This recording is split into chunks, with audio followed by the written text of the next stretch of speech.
قد أفلح المؤمنون الذين هم في صلاتهم خاشعون والذين هم عن اللغو معرضون. أعوذ بالله من الشيطان الرجيم. بسم الله الرحمن الرحيم. الحمد لله رب العالمين والصلاة والسلام على أشرف خلقه محمد وأهله الطيبين الطاهرين. قال الله تعالى في كتابه المجيد: بسم الله الرحمن الرحيم. قد أفلح المؤمنون الذين هم في صلاتهم خاشعون والذين هم عن اللغو معرضون. تیر شو بحث کې گفتگو کې مو درس کړو چې څوره نعمتونه خدای قرآن کې ذکر کړی دي، مادي او معنوي نعمتونه مؤمنینو سره خاص کړی، هغه مؤمنینو ته مليږي. او دین علاوه ډېر د نعمتونه دي چې انسان ته پاتې نشته، هغه بیا مؤمنینو سره خاص کړی، چې هغه مؤمن اصلا تصور نه کړی دی ژوندۍ کې. قرآن کې چې لهم ما یشاؤون فیها ولدینا مزید، یعنی هغه د پر هغه نعمتونه چې هغه خواهشات غواړي، هغه زړونه غواړي، هغه موجودي، او هغه نه لوای موسی د نعمتونه موجودي چې هغه ته اصلا تصور نه شي کوي. مؤمن انسان تصور نه کوي هغه نعمتونه شته، هغه ټول دا مؤمنینو ته مليږي. فلا تعلم نفس ما اخفي لهم من قرة اعين جزاء بما كانوا يعملون. یعنی انسان ته دا پاته نشته چې کوم څه مؤمنینو لپاره خدای متعال خاص کړی، مقرر کړی دي چې هغه مؤمنینو ته مليږي، اصلا انسان ته پاته نشته. د کوم مادي نعمتونه کوم ذکر شوی دی قرآن کې یا روایتو کې، دا خو دوی شون نمو مانوس یو، دنیا کې دا شون مکسو اندوی نه مانوس یو، دا موجود دی. او ډیر د شیان دي چې مو تصور نه شو هغه موجود دی، هغه مؤمنینو لپاره دی. روایتو کې ویلي حدیث قدسی کې چې اعددت لعبادي الصالحين ما لا عين رأت ولا اذن سمعت ولا خطر على قلب بشر. چې د نعمتونه ما د صالحین او مؤمنینو لپاره تیار کړی دي جنت کې، چې هغه نه د سترګو لیدلې دي، نه په غوږو اورېدلې دي، نه انسان زړه کې د تصور هغه په باره کې راغلی. دا شیان مؤمنینو ته مو تیار کړی دي.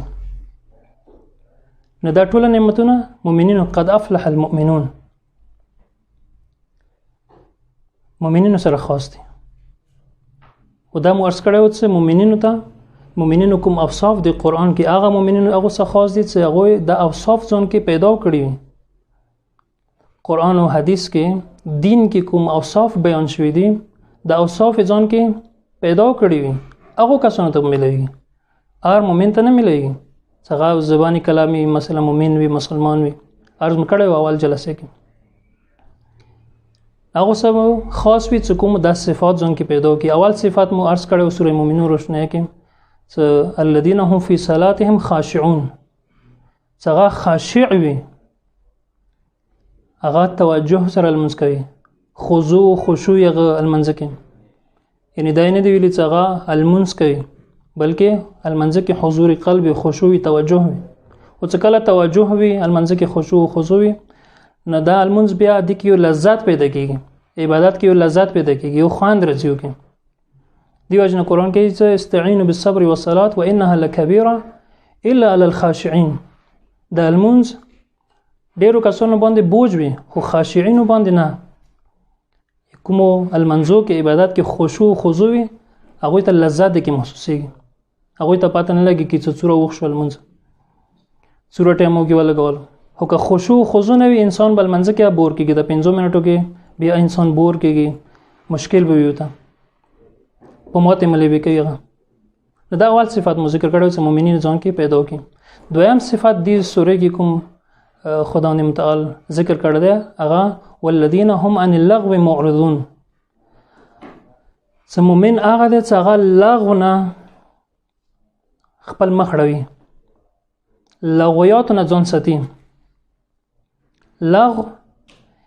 یعنی هغه ار یو کار، هغه ار یو خبره چې هغه کې څه فایده نه وي، څه عقلي او دنیوي او دینی فایده کې نه وي. یعنی آسان الفاظو کې بیکاره کار، بیکاره خبره، فضول کار، فضول خبره، به هدف خبره، به هدف کارونه، دا ټول لغویاتو کې راځي. حرام نه دی چې حرام نه واسي ځان ساتي هر یو ته ضروري ده لغو کار څنګه کې څه फायदा نه وي څه دنیوي او دینی फायदा او کې نه وي عقلی फायदा او کې نه وي اجتماعي फायदा او کې نه وي انفرادي फायदा او کې نه وي یعنی بالکل فضول کار او فضول خبره هغه نه ځان ساتي مؤمن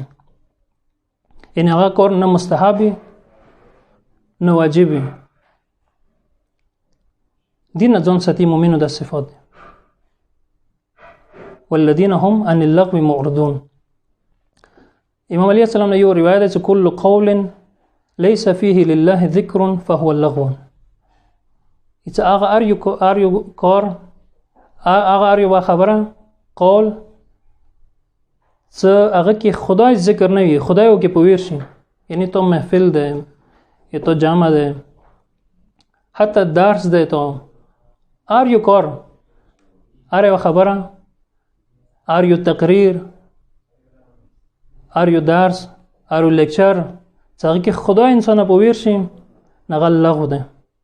دین هغه ته لغو دی دا خبرو کې دي هندسي کارونه هندسي دي هغه are you کار څنګه کې انسان خدای په ویر شي هغه لغو کار کې شماريږي او مؤمن د صفات چې لغو نه ځان ساتي او لغو مصادیق او مثالونه په کار د انسان خپل ژوندۍ کې یو څه څور لغو کارونه د مو روزانه کو مختلف شون انسان ذکر کوي او لغو مشابه ځن الفاظ نور ذکر کړی د خدای لعب ده لهو ده لهو لعب د کثرت څخه ذکر شوی دی قران کې یعنی بے فائدې کارونه د څه کارونه څه تو خدای نه دین اوریا کې قران د اوریا کې تو دنیا کې مشغول کې اخرت نه ده په څړ کې قبر د نه پویر کې برزخ د نه پویر کې قران د نه پویر کې دین د نه پویر کې دې ته الله کارونه مثلا ډیر شیان د سیدی معاشره کې عام دي څنګه لغو کارو کې شماريږي همو ته توجه نه کوو خپل ځان ته مؤمنو نه یو هغه کار نه کوو مثلا گیمز دي مختلف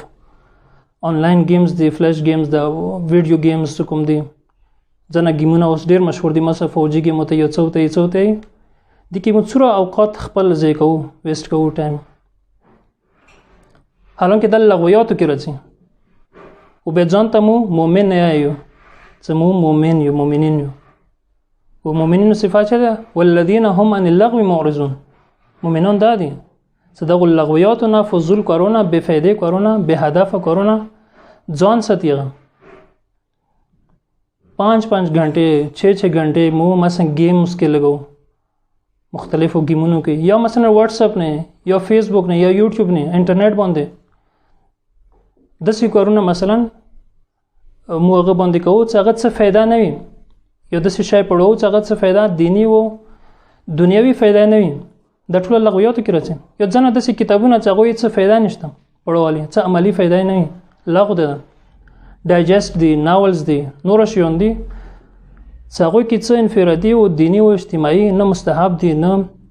واجب دي دا شکرونه ټول لغویاتو کې راځي مؤمن په کور ده د لغویاتو نه ځان وساتي وخپل وخت عمل صالحه کې په کور دغه مشغول وي المؤمن مشغول وقته